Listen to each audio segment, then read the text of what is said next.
Good morning, friends. And this is the video that is meant for class 12. And this is lesson number 3, Deep Water by William Douglas. Now, in this lesson, what we are going to talk about is the greatest fear is the fear itself. Actually, the story is related to a young boy, William Douglas, who wanted to learn how to swim. Swimming for him was a great art and he wanted to learn it. The narrator decided to learn to swim, but at YMCA pool, he was taken for training. He was just sitting at the edge of the YMCA pool. Meanwhile, a young, well built boy came and tossed him into deep water. The pool was 9 feet deep. The narrator was just pushed into deep water and he didn't know how to, overcome the fear. He was just in the mid of the pool. He could not actually come out of the pool and he struggled hard. He wanted to jump out of the pool but could not do anything. He tried hard just to come out of the surface, come out on the surface, but he lay flat. He couldn't do anything. When he opened his eye, he found himself on the edge of the pool, vomiting a lot. So this misadventure at YMC pool made him completely gripped with fear of water. He actually wanted to overcome the fear of water. For that, he did a lot of practice. He eventually employed an instructor who could teach him how to swim. Every day he practiced 1 hour swimming under the guidance of the instructor, and soon he grew confident, started swimming, but fear still haunted him. For days he was constantly haunted by the fear. He never went back to the pool. He feared water and he went near water in terror. His legs got paralyzed and he couldn't really dare go into water for swimming.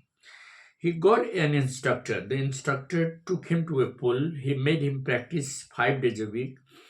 He attached a belt to to him and through a pulley and made him practice how to swim every day. After a lot of practice, he gained confidence, and then at last he overcame his fear of water.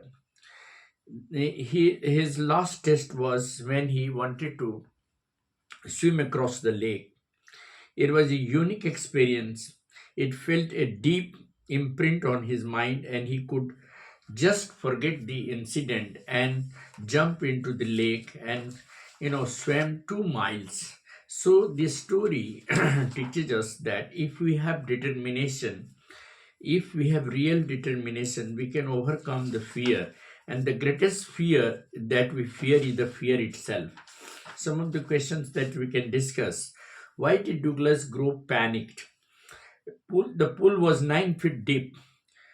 Those 9 feet appeared 90 feet for him. In the beginning, he was quite in the grip of fear. He came up slowly. He saw nothing but water. He was suffocating when he was pushed and tossed into water by a young boy. He felt paralyzed and grew panicked. What happened when all efforts ceased? When Douglas went down a third time, all efforts ceased. Even his legs felt limp. A blackness swept over his face. It wiped out his fear. It wiped out terror. There was no more panic. It was quiet and peaceful. He crossed to oblivion. When he came to sense, he found himself lying on the stomach beside the pool. The last question. How did the haunting fear of water ruin his fishing trips and other joys? The fear stayed with William for several years. Whenever he went, the haunting fear of water followed him. It ruined his fishing hobbies and he could not go near water. Why was Douglas determined to get over his fear of water? William Douglas every way wanted to overcome his fear of water. with a little success. Finally, one October, he decided to employ an instructor. The instructor made him confident of swimming.